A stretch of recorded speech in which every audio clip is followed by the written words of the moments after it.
You know, it's been a bizarre couple of weeks for me, perhaps more bizarre than the previous weeks. I've been having all sorts of strange dreams, dreams about departed relatives. I've seen my grandfather, who's been dead for decades. I've seen in my dreams my dad, my mom, my uncle, who used to be a pharmacist in Jerusalem. We had our pharmacy in the central part of East Jerusalem, and I used to go there and play at being the assistant pharmacist. I found myself at an airport. I found myself in a car chase. I've even found myself sitting in the balcony of our villa in Jerusalem with my nanny when I was a tiny, tiny toddler in shorts, and there she was peeling cardoons. Now, what are cardoons? Cardoons are thistle-like vegetables. In Palestinian Arab dialect, they're known as aqub, and it's a delicious vegetable. You peel it, you fry it, and you eat it, a little bit like you do with zucchinis or courgettes or aubergines, eggplants. And there she was, my nanny, again dead for years and years, who was sitting there peeling those prickly vegetables, and I was sat there next to her watching her as she prepared lunch. Bizarre dreams, very bizarre dreams. And I wonder if I ask some clever psychologist or a dream analyst, or I look at the dream almanac, it probably would say that I am disturbed. And therefore, my disturbance is impacting my subconscious, which is surging to the surface and basically making me go through those bizarre dreams. Note, I don't call them nightmares. They're more strange, inexplicable dreams. So is it that? Is it my mental state, which is in a state of flux? Or is it basically a reflection also of the world around me and the news around me that are plunging me deeper and deeper into a sense of despair about what is happening to our world? And our world, for me, is bigger than just the borders of the United Kingdom or England and Wales or Europe or the EU. It, of course, encompasses quite clearly the Middle East, North Africa, and Gulf region, as well as further afield, going all the way to Armenia and the South Caucasus. Now, I want to share with you today, in number 50 of Intuitive Reactions, the MENA and Gulf regions, a seminal number if you want, a few of those thoughts just again and again and again as food for thought for you to figure out whether you're also thinking about these things, whether perhaps you're having the odd dream or two, or whether this is just me basically talking sheer nonsense. The first thing that worries me and has been worrying me and has been preying on my mind is the outcome of the elections, the parliamentary Knesset elections in Israel. Because as you well know, or at least those of you who are following the news, that in those elections, Benjamin Netanyahu, on the fifth go, managed to get a workable majority if he puts his Likud party alongside a racist right-wing party and a couple of others from the ultra-Orthodox to other parties. If they come together, they will be able to form a coalition government that is well above the 60 members plus one, probably about 63, 64 seats in the parliament. Therefore, they'll have the majority, and therefore they will be able to rule. For how long, I have no idea, because politics in Israel is quite uncertain and unpredictable. But at least I think that Netanyahu at the moment is smiling broadly, grinning broadly, because he has finally, as I said, on the fifth go, after 4 years, he's managed to get his elusive majority so that he can reclaim his throne as Prime Minister of Israel. And why do I call it a throne? Because people in Israel, those who support him, call him the king. And this is known as the comeback king, who's come back to make everything right. And what does everything right means? What does it mean when you consider that he and his party, let alone the country, but let's focus on him and his party, have swung so much to the right that they now will probably include in the government a minister, whether the minister for security or something else, one of those people who traces his political lineage to Meir Kahane, who was a racist, who was known for his hatred of anything Arab and Palestinian, and somebody like him, Itamar Ben-Gvir, somebody, there are others as well, I will not hassle you with names and numbers, who are going to have a say in what happens to Israel-Palestine. And then when I look at the scene in Israel, and then I look at the scene in the Palestinian territories, again, a state of flux, but for different reasons. Leadership is geriatric, people are uncertain, divisions are as yawningly big as you could imagine, even though ministers stand up and say, oh, we must unite. Yeah, words, words, and more words. Reminds me of Dalída's parole, parole, parole. But it's awful. It depresses me. But does that have a reflection on my dreams? I doubt it very much. I don't think I'm so sensitive to the political realities that I would then import them in a recycled way in my dreams. Let me move on to another thing that I noticed in the past week or so. The Arab League summit in Algiers. Again, the Arab League is a group of countries that come together and profess to work together. And of course, it's as redundant and inactive as you could get. Many, many words are said, declarations are even published, but does it make any difference?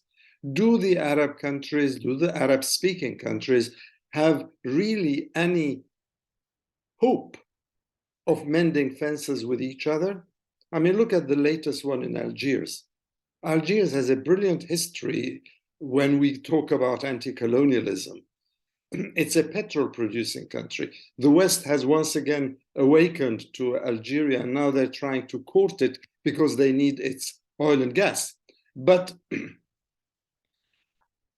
you look at the summit that took place, many key Arab rulers were not there. Some of them because they had earaches, apparently, to others because they had political aches, apparently, to others who decided, no, we'd rather not go there and create more trouble for ourselves. Let's stay away and send our foreign minister or prime minister or somebody else. So the Arab League, which is supposed to be an instrument, a tool, decades-long tool to resolve differences, bring the Arabs together.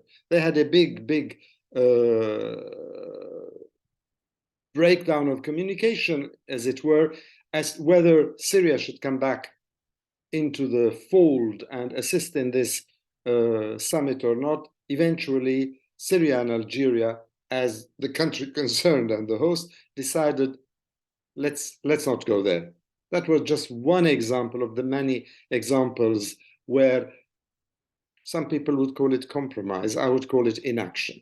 But anyway, so Netanyahu, the specter of a Netanyahu government and what it is going to do to the country itself, to Israelis, as well as to the Israeli-Palestinian conflict, to the fact that the Arab League as a tool for conflict resolution is pretty much redundant. Then, of course, after that, we have scenes on the telly. You might have seen it, if not on the telly, then on social media, of Pope Francis going and meeting a lot of other religious leaders, interfaith religious leaders, including Sheikh al-Azhar, the Imam from Egypt, including many others from the World Council of Churches and what have you, who've come together for dialogue. And of course, this whole thing started in the United Arab Emirates, and then now it transports itself to Bahrain. And the idea is for religions and civilizations to work together. Great. I'm all for it. I've spent some part, friends who know me, associates who know me, know that I've spent quite a bit of my lifetime focusing on interfaith and ecumenical issues in the hope that we get somewhere. But what does that somewhere mean? That somewhere doesn't mean having the Patriarch of the Greek Orthodox Church, the Pontiff of the Roman Catholic Church, the Sheikh al-Azhar, the acting General Secretary of the World Council of Churches, and many, many others coming together and having a powwow. It means, how can that powwow act on the grassroots, the mainstream for all these traditions and religions? And will that enact any positive sense in daily relations, or is this again something up there in the cloud? And what is up there in the cloud when it comes to the Bahrain Dialogical Forum also applies, in my opinion, to what's going to happen starting tomorrow at COP27 in Sharm el-Sheikh in Egypt. Again, who's going to go, who's not going to go, who's affected, who's not affected, who's going to have a bigger footprint, the number of planes that are going to come into Sharm el-Sheikh to bring those so-called well-intentioned leaders, including, incidentally, our new Prime Minister, Rishi Sunak, who said initially he was too busy to go to this COP27 summit because he has so many pressing issues at home, which actually is true. But then I think a lot of pressure was borne upon him, plus the fact that we hosted in the UK, in Glasgow, in Scotland, we hosted COP26, and the little detail that Boris Johnson, always a politician who stirs things up, is going to go. Rishi Sunak is also going to go. But is it going to make any difference, not only to Europe and the West, but what about island states? What about Africa? What about the droughts, the floods? What about the fact that there is no way that the 1.5 degrees benchmark is going to be respected? So is this another,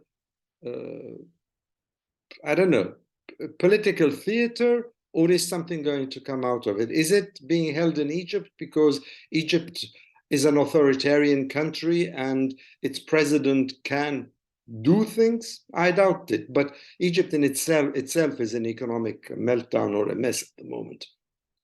So COP27, I don't hold much hope for that either. It's good to have the conversation. Greta Thunberg said she's not going to go, and she is one of the voices of climate change. She said she's not going to go because it's all a scam. I wouldn't go so far as to say a scam, but I'm uninformed. I would say that it's inaction, inability to act, because there are powers, there is money, there are huge vested interests that are not going to allow things to change just because a couple of island states are going under the water, or because Africa is starving from droughts. Sad, sad. My dreams? Again, I doubt it. I don't think my grandfather or my nanny peeling those cardoons, those aqubs, is going to reflect upon what's happening to the world. And finally, of course, I would stop. There's more I could say. I could bring in a lot of other things, but I would just sort of stop with two little thoughts as well on two separate issues. One I've touched upon previously, and that is the World Cup 2022, which is starting in a couple of weeks' time, 3 weeks' time maybe. Listen, I'm all for human rights. I'm all for all the things that activists are asking for. But I just wonder if some of this criticism is a little bit ill-founded, is a little bit biased, is a little bit Eurocentric.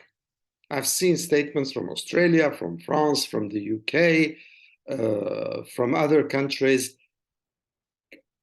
I get a little bit anxious when we start preaching to others, because that kind of preaching is also an interference of sorts. Now, pressure should be applied on all countries across the world to improve where we are. But listen, look in that neighborhood and look in the broader MENA neighborhood and look in the broader global neighborhood.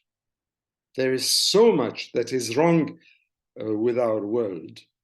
And I sometimes wonder if we're basically saying so much about Qatar, which has its problems, but it is trying in its own way to deal with some of those problems, whether we're focusing on Qatar and the World Cup, because in some way, this is not an accusation, it's not even an allegation, it's an observation.